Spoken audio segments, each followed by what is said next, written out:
uno de los hombres más poderosos del mundo, ocupa un cargo que existe desde hace casi 2000 años. Aunque el mundo cambie y la fe evolucione, su autoridad perdura.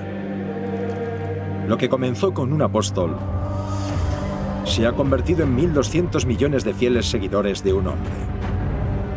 Él es la cabeza de la Iglesia Católica, el Papa. Y esta es su historia de poder.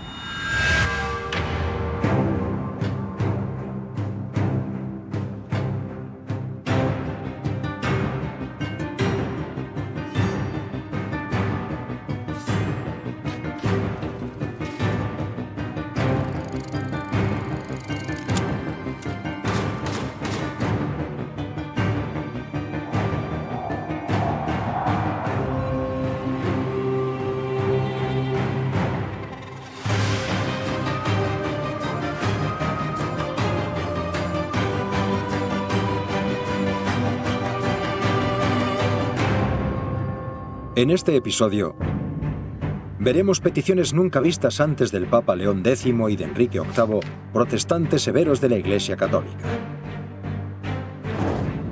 Y cómo la corrupción de los papas del Renacimiento empuja a 3 hombres a iniciar una revolución que transformará el cristianismo para siempre.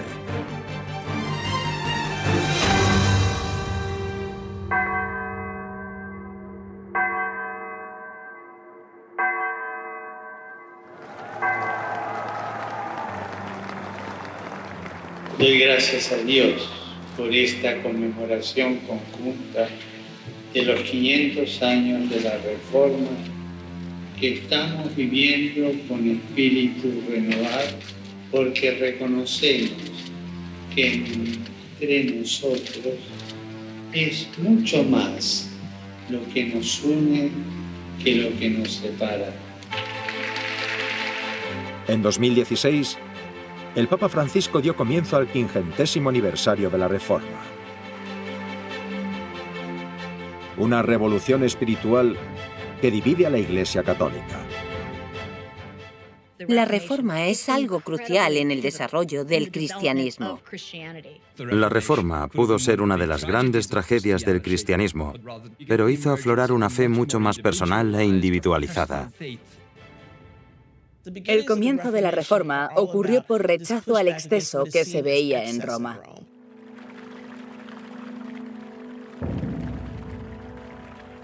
En el siglo XVI, muchos católicos están disgustados con el materialismo y la corrupción de la Iglesia. Como consecuencia, se empiezan a formar nuevas confesiones que rompen lazos con el Vaticano. La Reforma es una bomba que se arroja al ámbito de la teología. Todas las grandes religiones cambian, lo que es algo bueno, y el cristianismo no es una excepción. El cristianismo hoy en día alberga más de 800 millones de protestantes y a 1.200 millones de católicos en todo el mundo. Pero en el siglo XVI, el catolicismo es lo único que hay. Hay una devoción fervorosa, una gran religiosidad. En Europa todo el mundo iba a misa por convicción. Casi toda la población europea sigue con devoción la doctrina católica de Roma. Y el Papa es quien dirige la misma. En el siglo XVI hubo una serie de papas mundanos que adoraban el poder. Todas las instituciones tienen defectos. Y los papas del Renacimiento se dejaron llevar por el poder. Es normal que la gente que adora el poder se aferre a él. El poder papal crece, así como la codicia y la corrupción. Los representantes de Cristo empiezan a ser ignorados debido a las exorbitantes cantidades de dinero que gastan en lujo, excesos y muestras de poder. Los papas del Renacimiento dan un toque de majestuosidad al papado que antes no tenía, aunque podamos pensar que sus métodos eran algo despiadados.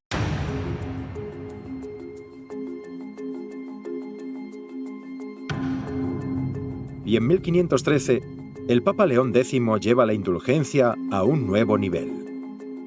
León X era un papa derrochador. Estaba muy interesado en la arquitectura y en que Roma fuese gloriosa. Se gastó mucho dinero en esas cosas.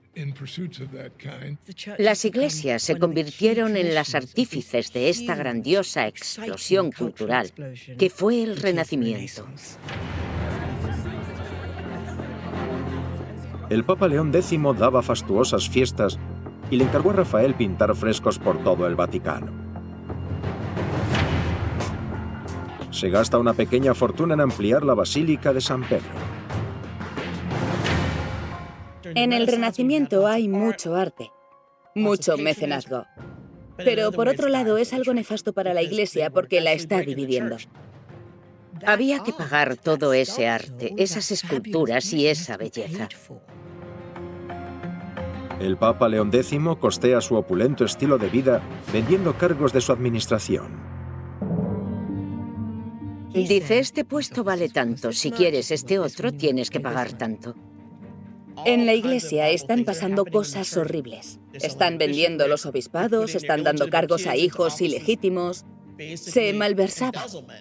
En esta época la Iglesia católica es profundamente corrupta. Sin embargo, los sobornos no alcanzan para pagar los gastos de León.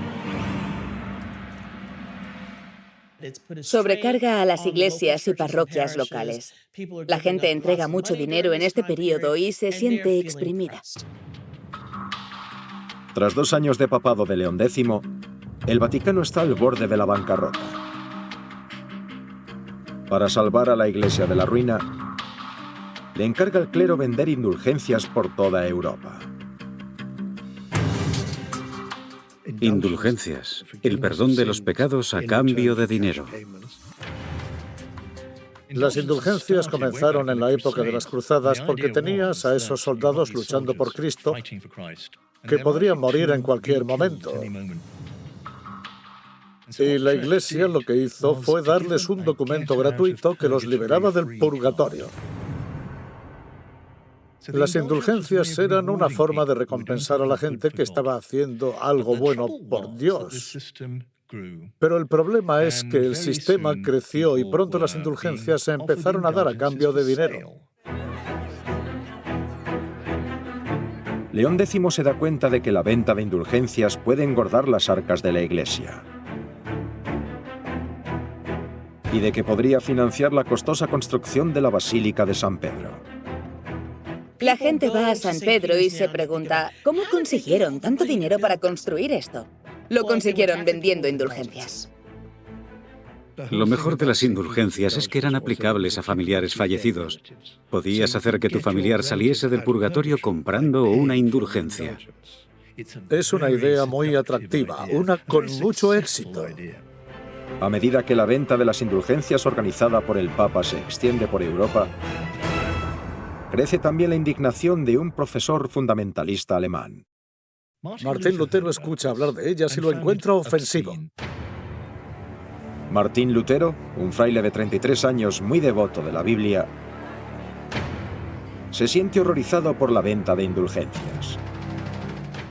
Martín Lutero cree que eso es vender por dinero la salvación de Dios. Eso no se puede hacer. Son las indulgencias lo que al final hunde a la Iglesia. Mientras el Vaticano se hunde en el hoyo de la corrupción, Martín Lutero comienza una revolución insólita.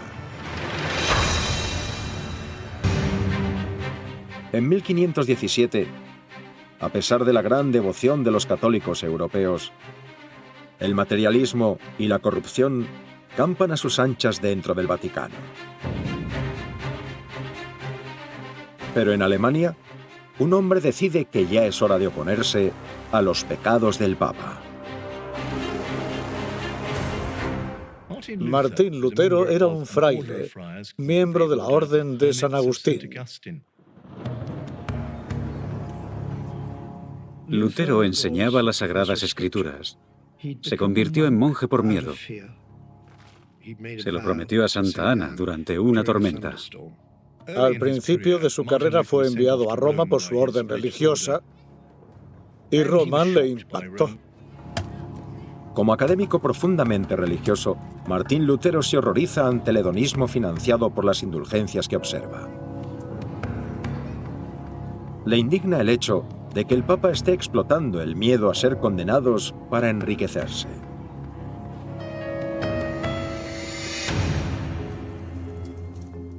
Martín Lutero cree que el Dios que describe San Agustín perdona el pecado y no los considera de forma individual. Él, de forma misericordiosa, perdonaba a todos aquellos que lo amasen.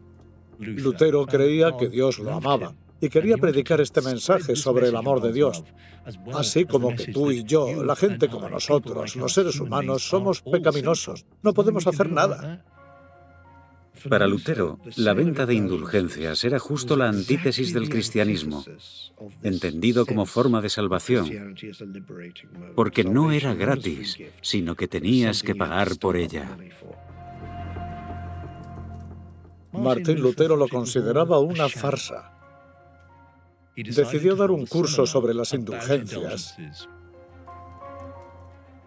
y agrupó 95 temas que discutir en el seminario. El seminario no se celebró, pero esas 95 tesis, esas ideas a discutir, estaban ahí. Martín Lutero envió sus 95 tesis al arzobispo de Maguncia, en Alemania, quien se las envió al Papa. En sus tesis, Lutero cuestionaba las indulgencias y que el Papa tuviese el poder de decidir quién iba al cielo o al infierno. Las tesis eran una serie de preguntas técnicas sobre si, por ejemplo, el Papa o cualquier cura tenía jurisdicción en el más allá. Había muchos teólogos cristianos que creían que el más allá pertenecía a Dios y que el Papa tenía autoridad en este mundo. Se dice que clavó el documento con las 95 tesis en la puerta de la iglesia del Palacio de Wittenberg. No era la primera vez que se hablaba de estas cosas. Se había hablado. Pero la diferencia entre el año 1517 y el siglo XIV fue la imprenta. Las 95 tesis fueron impresas y se distribuyeron de forma masiva. Martín Lutero se hizo famoso en toda Europa. Estaba escribiendo libros y descubriendo su talento. Fue uno de los primeros escritores superventas de la imprenta. Lutero era un genio de los medios de comunicación.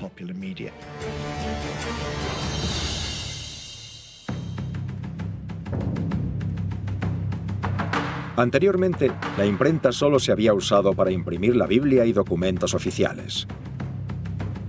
Martín Lutero es el primero que la usa para difundir un mensaje subversivo. La revolución de Lutero fue avivada por la imprenta y él tuvo ingenio, pero causó un gran problema. Se convirtió en un símbolo de toda clase de descontentos y había provocado una pasión por toda Europa que no podía controlar. Ahora Europa estaba dividida. Las declaraciones de Martín Lutero en contra de la venta de indulgencias se oponían directamente al Papa León X, quien estaba prácticamente vendiéndolas para pagar sus deudas. Los líderes de la Iglesia le están diciendo, debes obedecer al Papa y para eso debes callarte. Lutero no podía quedarse callado. Si eres enemigo de la Iglesia, te pueden considerar un hereje. Así que Martín Lutero se estaba adentrando en un terreno pantanoso. En los archivos secretos del Vaticano se encuentra el documento que divide la que una vez fue la Iglesia Universal. Nunca antes se ha visto en pantalla.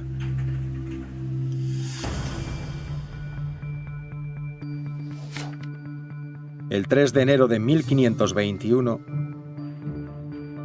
el Papa León X emite una orden papal excomulgando al predicador alemán. Toda Alemania está alborotada y esta fue una muy mala noticia para el dirigente de Alemania, el emperador Carlos V. Al corriente del fervor que Lutero había provocado en Alemania, a Carlos V le preocupa que la excomunión suscite una revuelta. Lo que hizo fue convocar a Martín Lutero a una reunión del Parlamento del Imperio llamado la Dieta, que ese año se reunía en la ciudad de Worms. El emperador iba a ordenarle que obedeciese a la Iglesia. Imaginaos la escena con todas esas grandes figuras del imperio, los obispos, los príncipes, una amplia multitud que lo presenció, y el emperador que le decía que obedeciera a la Iglesia. Lutero dijo que no podía hacerlo, tenía que obedecer a la Biblia, a las Escrituras. En vez de considerar esas ideas, la Iglesia Católica hizo lo contrario y levantó un muro. Señalan a Martín Lutero como alguien que está fuera de la tradición católica. Se vio como un acto de deslealtad. Ser protestante era estar en contra del Papa. Tras el desafío al emperador Carlos y al Papa en la Dieta de Worms, se marcó una clara línea entre los cristianos. La base de la Reforma es el concepto de la Iglesia como conjunto de personas que creen en Cristo en todos sitios y a todas horas. Así que como no es algo temporal, no puede haber un líder de forma temporal. Los que apoyan a Martín Lutero protestan en contra de que el Papa sea el líder de la Iglesia y se empiezan a conocer como protestantes. Construyeron iglesias luteranas por Alemania y Escandinavia y enfocaron sus enseñanzas en la Biblia y no en la lealtad al Papa.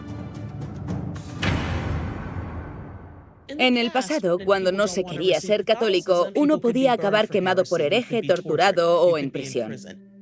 Martín Lutero no es el primero que desafía a la Iglesia, pero quizá fuese el primero que viviese para contarlo. Martín Lutero se esconde y la Reforma protestante continúa creciendo.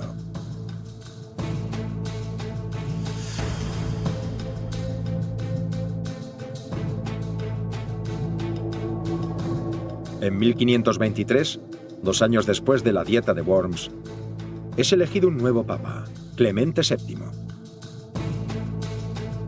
A diferencia de León X, Clemente VII está de acuerdo con muchas de las ideas de la Reforma, lo que es una amenaza para los monarcas que se benefician de la corrupción de la Iglesia. Después de que Martín Lutero denunciase al Papa en 1521, los cristianos europeos se dividen. Los luteranos crean su propia iglesia, fundada en la creencia de que la salvación se consigue solo con la fe. Mientras que los católicos siguen obedeciendo al Vaticano. Que media Europa abandonase la Iglesia Católica presenta un dilema para el Papa Clemente VII. Clemente VII debió de lamentar haber sido elegido papa porque todo su pontificado fue una calamidad. Era indeciso por naturaleza. Pasaba días en la cama con dolores de cabeza y de estómago cada vez que tenía que tomar una decisión. El Papa Clemente VII no solo se enfrentó a una iglesia astillada por Martín Lutero, sino que también se encontraba en medio de disputas territoriales entre reyes. El papado funciona políticamente como un elemento más en la cabina de mando de Europa, donde todas las políticas dinásticas estaban calculadas. En 1527, el Vaticano sigue aliado con el emperador de Alemania, Carlos V, que apoyó al Papa León X en contra de Lutero solo 6 años antes. Carlos V era alguien inusual. Era el emperador de Alemania.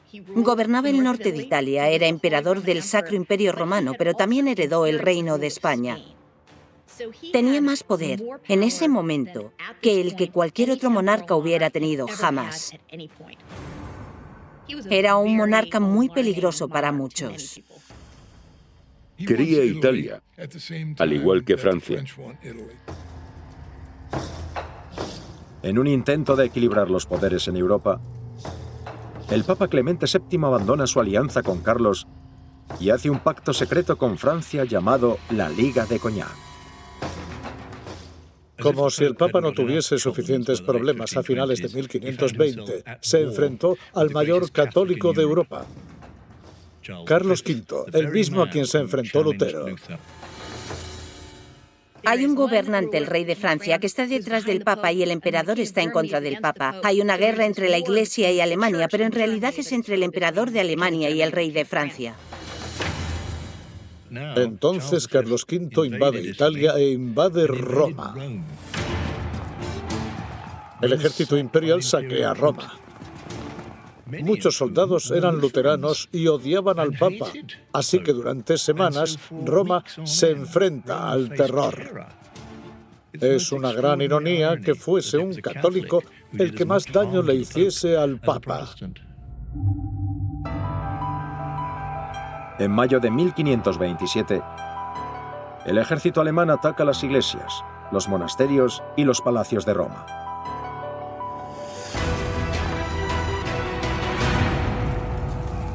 Al final de esa primavera, más de 8.000 romanos han sido asesinados. Horrorizado por la carnicería, el Papa Clemente VII abandona el Vaticano para mantenerse a salvo. Se escapa a hurtadillas de la ciudad.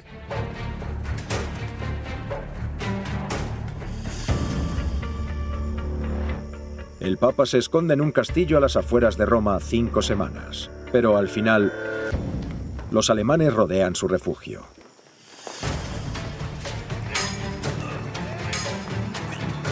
Clemente VII se ve obligado a rendirse al emperador Carlos V. No hubo ninguna intención de matar al Papa. ¿Por qué iba a hacerle eso al Santo Padre? El emperador solo quería amedrentarlo. Y lo consiguió. El emperador lo tenía a su merced. Después de que Clemente VII le entregase vastos territorios papales a Carlos V, se retira al solitario palacio de Orvieto, en Italia. Los negocios de la Iglesia se van reanudando, hasta que el Papa se ve envuelto en otro choque con otro poderoso monarca. Y es un pleito que cambiará la Iglesia católica para siempre.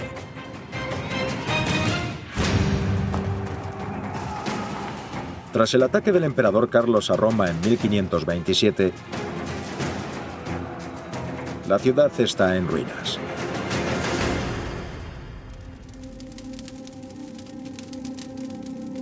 Tardan 50 años en reconstruir Roma. Aunque Roma está destruida y la mitad de Europa ha abandonado el catolicismo por el luteranismo, el Papa está decidido a reforzar lo que queda del imperio católico. Pero, pese a los esfuerzos para unir la quebrantada Iglesia, otra amenaza para el poder papal se gesta en Inglaterra. Enrique VIII era una persona fascinante y tremendamente compleja. Enrique VIII tenía el ego más grande del reino de Inglaterra. También era un hombre inteligente, con talento, guapo cuando era joven y, a diferencia de otros adolescentes, nunca llegó a madurar. Enrique VIII lleva gobernando Inglaterra desde que tenía 18 años. Y como monarca joven y carismático,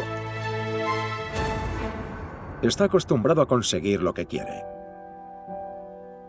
Enrique se casó con la hija de Fernando e Isabel de España. Su esposa era una princesa española. El matrimonio entre Enrique VIII y Catalina de Aragón es la base de muchas alianzas políticas de peso. Pero a pesar de las ventajas asociadas a esta unión, Enrique considera problemático su matrimonio con Catalina. Llevan casados 20 años y ella solo ha podido darle una hija con vida. Estaba muy preocupado porque no tenía un hijo que lo sucediese al morir. Y eso era algo funesto para la política del país en aquel entonces. Enrique no solo quiere un hijo que su mujer no puede darle, sino que también quiere casarse con su amante. Si quieres casarte con otra persona, como no hay divorcio, necesitas que el Papa anule el matrimonio. Quiere que el Papa le permita casarse con Anna Bolena. Necesita una declaración de que su matrimonio con Catalina nunca fue válido.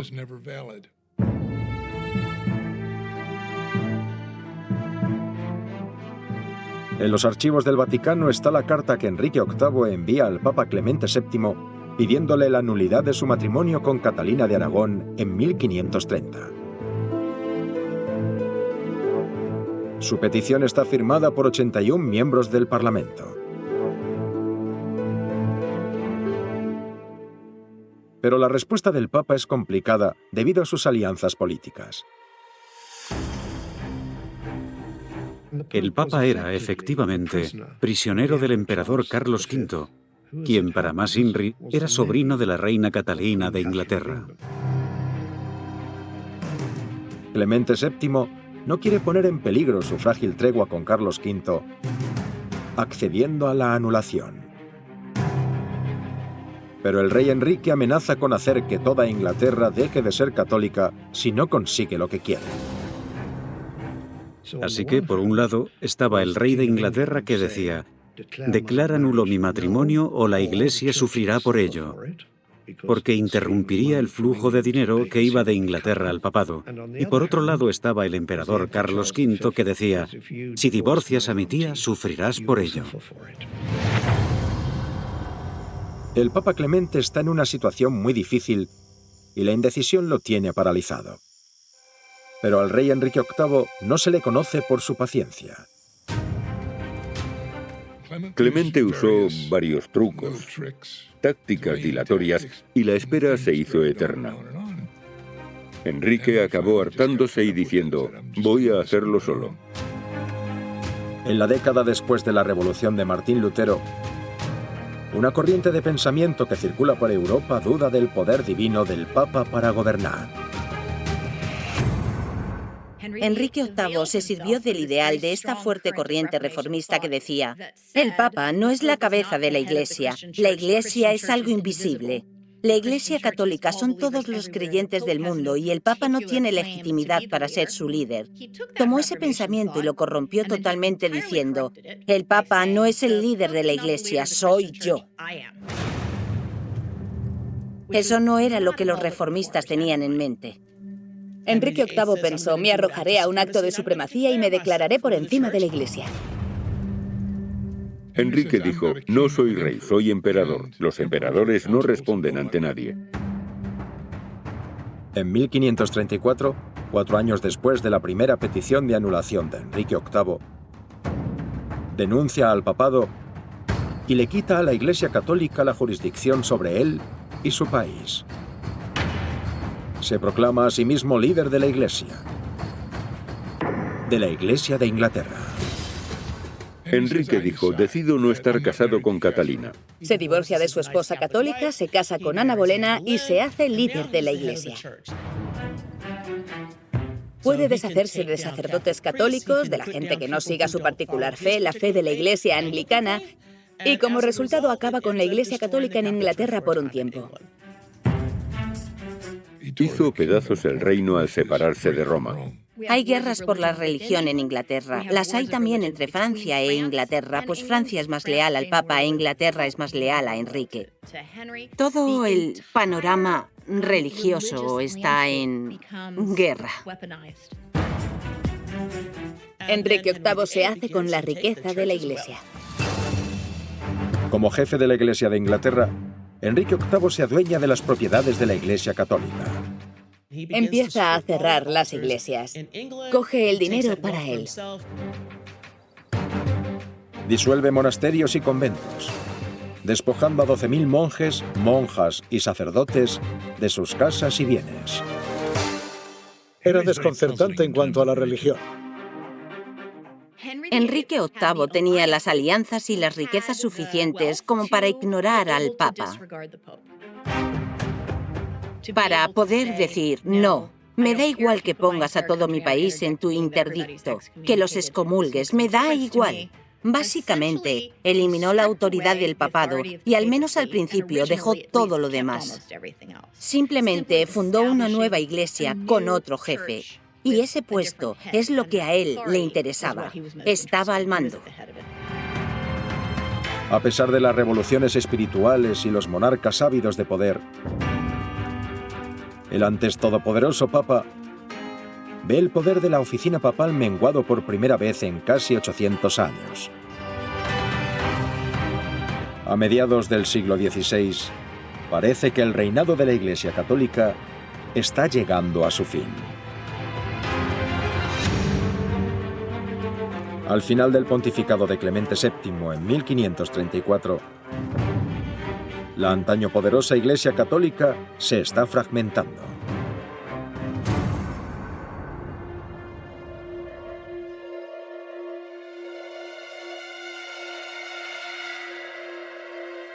El nuevo Papa, Pablo III, hereda un papado lleno de incertidumbre.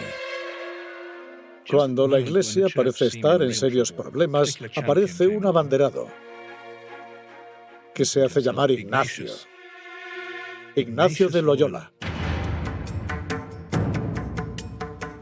Se trataba de un grupo de estudiantes franceses, españoles y portugueses de la Universidad de París. Seguían a Ignacio. En la Universidad de París, Ignacio y sus seguidores comenzaron una nueva forma de rezo basada en la meditación.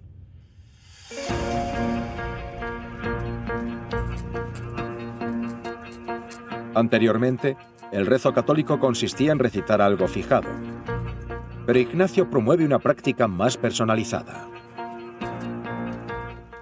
Desarrolló una forma de rezo y de concentración que era muy atractiva para esos jóvenes. Así que todos juntos tomaron los votos. Llamaron a la sociedad la Compañía de Jesús. Se conocen como los jesuitas. Como Martín Lutero, Ignacio cree que todo hombre, no solo los clérigos, deben tener una relación individual con Dios. Pero, a diferencia de Martín Lutero, ellos no plantean una amenaza directa a la Iglesia. Tenía mucho en común con Lutero. Ignacio era un hombre que no solo creía en que existiese una relación directa con Dios, sino que la creía esencial para que el alma creciese. Creo que dividimos a los católicos y a los protestantes durante la Reforma como los católicos necesitan un intermediario y los protestantes dicen, no, puedes hablar directamente con Dios. Ignacio era un católico que creía en una relación directa con Dios. Era una de las experiencias más importantes que podían atraer a la Iglesia. Empezaron intentando rehabilitar a las mujeres, a las prostitutas. Les preocupaban mucho los pobres. Al final fueron a Roma con esta nueva idea de crear una nueva orden y se pusieron a disposición del Papa. Ignacio le presenta las ideas jesuitas al Papa Pablo III como un proyecto de reforma católica. Pero en 1540, pocos han desafiado a la Iglesia católica y han conservado la gracia del Papa. La jerarquía de la Iglesia se ve amenazada. Esto era algo desconocido, era una nueva amenaza. A pesar de que Lutero fuese condenado, dentro de la Iglesia se reconocía que sí, que había que hacer algunas reformas. El Papa les dio permiso para ser una orden religiosa. En un giro inesperado, el Papa Pablo III respalda el desafío de Ignacio a la Iglesia. Que la orden jesuita florezca dentro del catolicismo.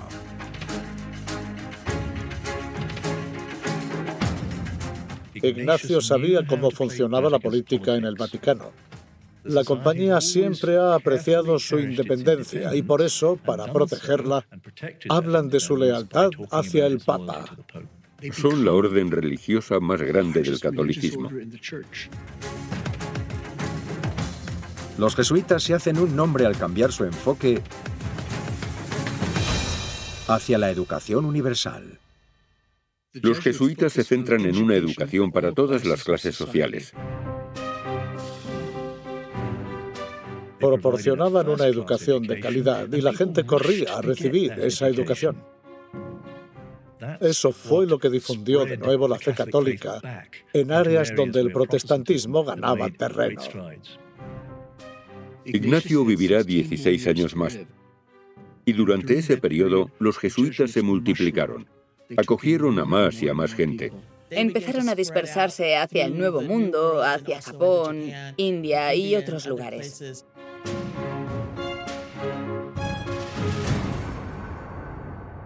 Inspirado por los jesuitas, el Papa Pablo III llama a la unidad católica contra el movimiento en auge del protestantismo.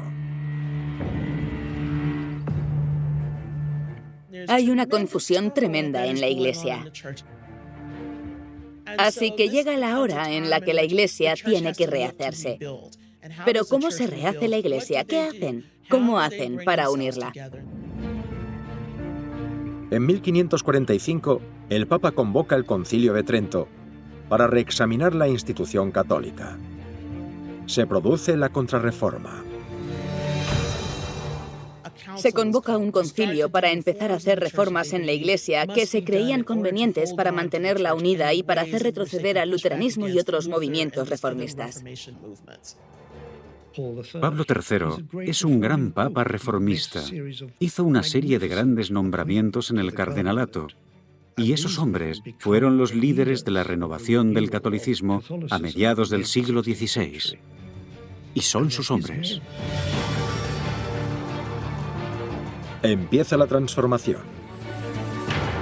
En 1567 se prohíbe la venta de indulgencias. Una cultura de cambio y de crecimiento se abre paso en la Iglesia, preparando el camino para el primer papa jesuita y quizá el mayor reformista de la era moderna, el Papa Francisco.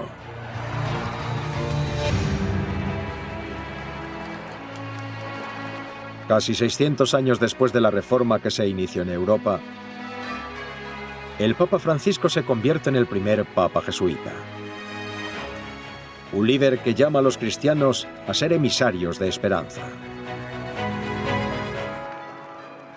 Nunca pensarías en un jesuita como papa. Desde el principio, la Compañía de Jesús se opone a que ningún miembro de ella se convierta en papa. Se supone que no deben buscar beneficios eclesiásticos, no deben querer ser obispos, cardenales o cosas así. ¿Por qué ahora, por primera vez, tenemos un papa jesuita?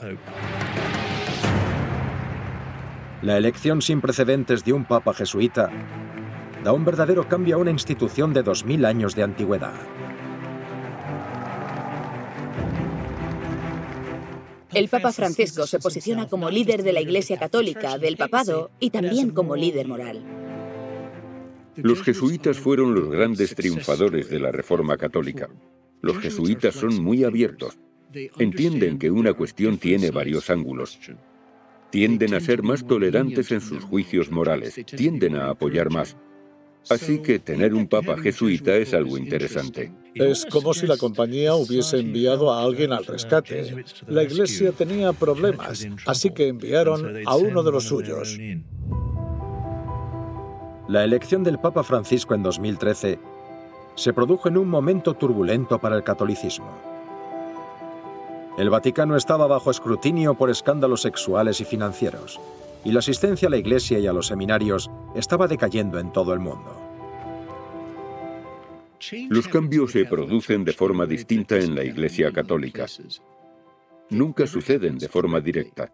Se cambia el énfasis, se deja de prestar atención a otras cosas y se cambia el enfoque. El Papa Francisco me pidió que aceptase este trabajo en cultura hace 1 año y medio y me dijo qué quería que hiciese. El Papa Francisco me dijo, mira, nuestro mundo está cambiando. Están surgiendo cosas con el potencial de cambiar drásticamente el futuro. Me dijo, quiero que salgas, quiero que conozcas a esa gente que está forjando el futuro del mundo. Los cambios que empezaron en la Reforma son parte del tejido moderno del cristianismo. Más de 900 millones de protestantes de todo el mundo pueden encontrar el origen de sus raíces espirituales en la revolución que comenzó en el siglo XVI.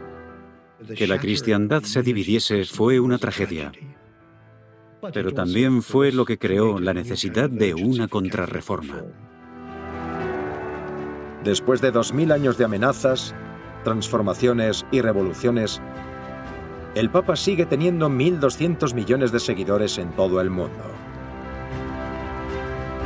La capacidad de la Iglesia Católica para aceptar los cambios ha sido la pieza clave para mantener su relevancia. Las reformas ayudaron a renovar el papado y la Iglesia en general. Podemos ver cómo el papado ha cambiado y cómo se adapta a los tiempos que vivimos. Hubo un tiempo en el que la ciencia era mala y terrible, pero el Papa Francisco ha hablado de cosas como la homosexualidad o el medio ambiente de una forma que jamás se había hecho. Estamos en una época en la que el Papa Francisco puede decir: el cambio climático es real, hay que cuidar el planeta. Creo que eso es ver el papado como algo que debe evolucionar con el tiempo, no solo en términos de fe, sino en relación al mundo en el que vivimos. Desde que existe la Iglesia, el mundo a su alrededor cambia constantemente. Sin embargo, tras siglos de cambios y desafíos, el Papa sigue siendo uno de los hombres más poderosos del mundo.